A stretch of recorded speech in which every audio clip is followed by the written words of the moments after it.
Hey, everyone. Welcome. This is 100 Days of Purpose, and I am still in LA. We're still doing the retreat, and it has been marvelous. The speakers today, um, just powerful. And I did do a session myself, and it's been a great day. It's really been a great day. Um, there's so much that you think you know until you start to unpack some stuff and you start to find out that there are so many things going on in life that um we allow those things to go because no one has told us to expect anything different. And so today I just learned a lot of stuff, took a lot of notes, and I'm excited to be here. I'm excited to be one of the speakers for this transformation retreat, and I can't wait to do it again. But what I'm here to do right now is talk about limiting beliefs. And um, those things that cause us to stop ourselves from doing things that are beneficial. Now, there are times when we have to count the cost and think things through so we can make sure that we're making the best decision for ourselves. But when it comes to the negativity that we tell ourselves, when it comes from the negativity that we allow come out of our mouths, um, there has to be a way to overcome that. There has to be a way for us to recognize that we're doing it. Number one, we got to recognize that we're doing it because many of us we do it and it's second nature to us. It's like our skin. It's like putting on a jacket, and we don't know that we are the cause of it. And so today I'm gonna give you guys a bonus. A little bit later, I'm going to dive into some of the stuff that I taught the women today because we kind of got on this topic and I just gave them some things that they can utilize. And I'm going to come back once I kind of condense it. I'm going to come back and I'm going to share that with you guys as a bonus for today. Because I think that there are so many people out there, especially with the pandemic that's going on, that we are now second guessing if we're doing the right things. We're second guessing if we should do this or if we should do that. Because what if this happens again, or what if that happens? And fear is this. Fear is false evidence appearing real. Um, and it's fake experiences appearing real. What do you mean by that, Linda? Fake experiences. And I'm going to get to that. But false evidence appearing real. It's fear will give you the what if. You know, what if what if I'm not successful? What if I fail? What if they don't like me? What if they don't understand what I'm trying to say? What if, I'm too fat? What if I'm too skinny? What if I'm too black? What if I'm too white? What if I'm too well spoken? What if I don't speak well enough? And so we give these things, and most of the limiting beliefs come from things that we've experienced in life.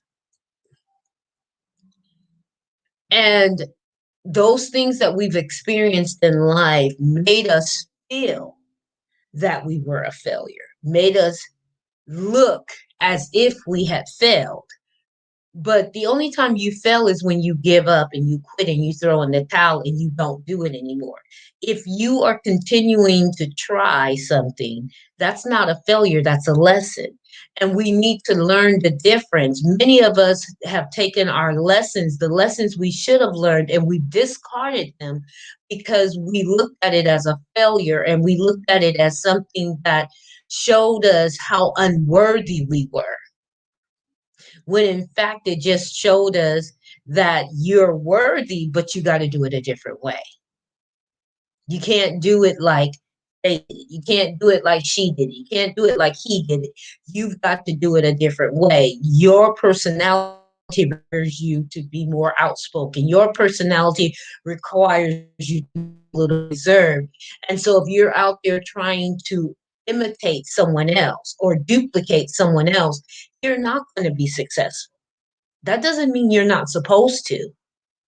And when I'm talking successful, I'm not talking about rich and famous. I'm talking about satisfied. I'm talking about that satisfaction that the Rolling Stones sang about. I can't get no satisfaction. And I tried, and I tried. That song in itself lets you know that you got to keep trying things until you get that satisfaction. But you can't throw in the towel, right? And many of us have thrown in the towel, and that's why we're a failure.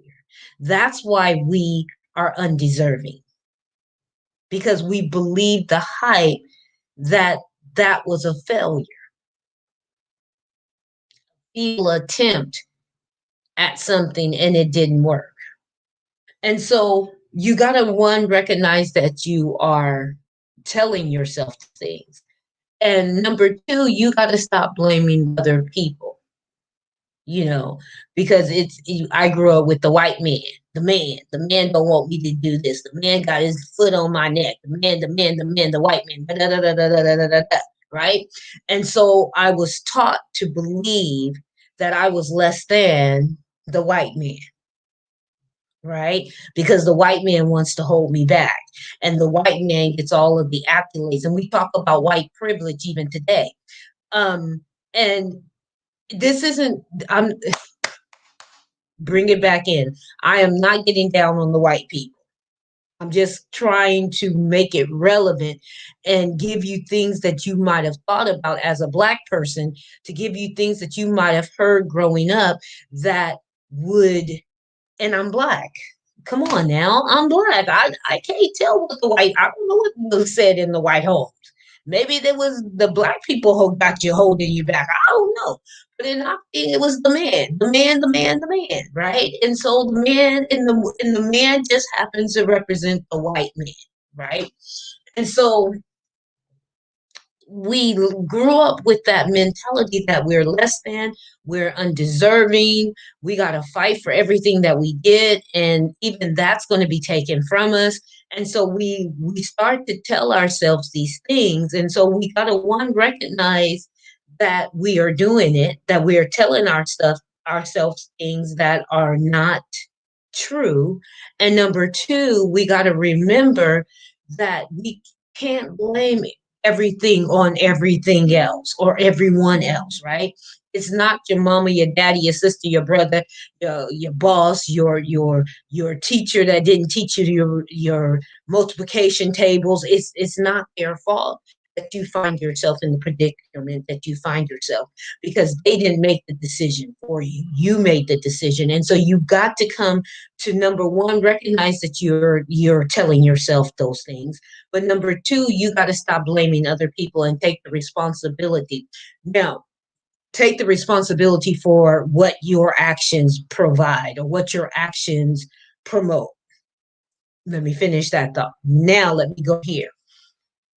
Some of you have had experiences where the person or the thing violated you, right? And because of that violation, your normal is askew. And so you think differently than someone that didn't go through what you went through. There are traumas in there, and I recognize that. And so, what I just said about you got to stop blaming the other person, it is not saying that you don't hold that person accountable for the violation that they call your life. I am saying you release them and free them and let them go, because unforgiveness only hinders you. It does not hinder them. It only makes you hate you more than you hate them. Okay. So you want to let go of the unforgiveness and the bitterness. That part, that part. But you want to hold the person accountable for what they did. And it's not you getting in their face and confronting them. It's not you uh, requiring that they give you an apology, because at the end of the day, I've had people that violated me that said they were sorry. And once they said that they were sorry and they truly meant that sorry, that apology, it didn't change how I felt, right? I forgave them, but it didn't change how I felt. I still felt that violation. I still felt all of that. And so sometimes you think, well, if they would just apologize, that would make it better. And it's not necessarily so. So let's not tell ourselves that lie anymore. Sometimes you got to work through healing. Okay. So I'm not talking about stop blaming them for what they did, because you have no control over what they did. However, you do have control on how you act out because of what they did. You don't have to be bitter. You don't have to be ugly. You don't have to be nasty. You don't have to be mean. You don't have to be this or that or whatever it is. You can control that, right? And what makes you feel that you have to be those ways is limiting beliefs. Yeah, I know I just took you I just made you go somewhere you didn't want to go, but that's okay. Because when you're talking about being a person of purpose, when you're talking about living strategically, intentionally, and on purpose, you got to deal with the hurt. You got to allow yourself to heal and heal completely, and stop telling yourself that you're okay when you're not, because it comes out in what you do and what you say. So you can look the part all day long, baby. But if you are not truly healed, you're rotten fruit in perfect fruit skin. And we got to get past that. We got to stop living that way, because we will sabotage everything we try to do. Ask me how I know. Ask me how I know. We will sabotage it every time. Every time you feel that you're going to have a great moment, you will sabotage that because of your limited beliefs, because of your unhealed emotions, your unhealed mentality, your unhealed spirituality, your unhealed way of dealing with finances, your unhealed way of dealing with the things that have hurt you deeply. And they're not scars, they're wounds. They're open wounds oozing out. They're still bleeding. You're still nursing that wound. It's not a scar. I have scars on my body. I don't go on and be like, let me go get a band-aid for this because this scar look like it. No, it's a scar. It reminds me of what happened. And I can tell the story how I got it, but I no longer feel the pain. I no longer feel the frustration. I no longer believe that this scar will hinder, block, or stop me. Wounds hinder, block, and stop you. Scars don't. So if you're regurgitating that and you're rehearsing that in your mind, ooh, he did me like that, and ooh, I can't stand her, and ooh, ooh. If that's the way you feel every time you see that thing, that person, you're not healed. And you will always sabotage yourself. And maybe one day I'll talk about sabotage on the 100 days. But today I'm talking about limiting belief. So there's two things I left you with today. Number one, you got to recognize that you are doing it. You're believing the hype of fear, because that's where limiting beliefs come from. It stems from fear. And fear is false evidence of appearing real and fake experiences appearing real. What I mean by fake experiences is sometimes we remember things and we don't remember them accurately. And so we put more on it, and every time we tell the story, we embellish it more and more and more because we want to make it seem like it was god awful, disrespectful. It was just, ugh. And we want people to sympathize with us, and we want people to feel our pain. And so we add these adjectives and we add these words, and we've learned how to tell our story a little bit better, and we embellish it. And when you really get into it and you strip everything down to its core, it really didn't happen the way you remembered it happening. Not saying it didn't happen, it just didn't happen the way you remembered it, because you have begun to believe your embellishments. You have begun to believe the stories that you are telling, and it's taking you further and further away from the truth. But it's you shall know the truth, and the truth shall set you free. And so you've got to get back to what is the essence, what is the trueness of the experiences that I've experienced, and how did that make me feel? So when you are facing fear, it's either false evidence appearing real or fake evidence or fake experiences appearing real. Neither one is going to give you the best outlook on life. It's going to limit your beliefs. And once you start believing a lie, it's harder to accept the truth.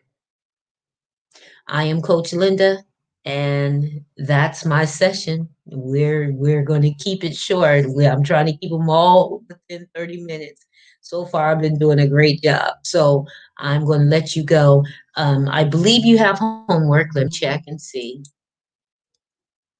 Let me see. Do you have homework? Yeah. Question is, what is hindering you? So, what are you believing that's hindering? What are you believing that's hindering you?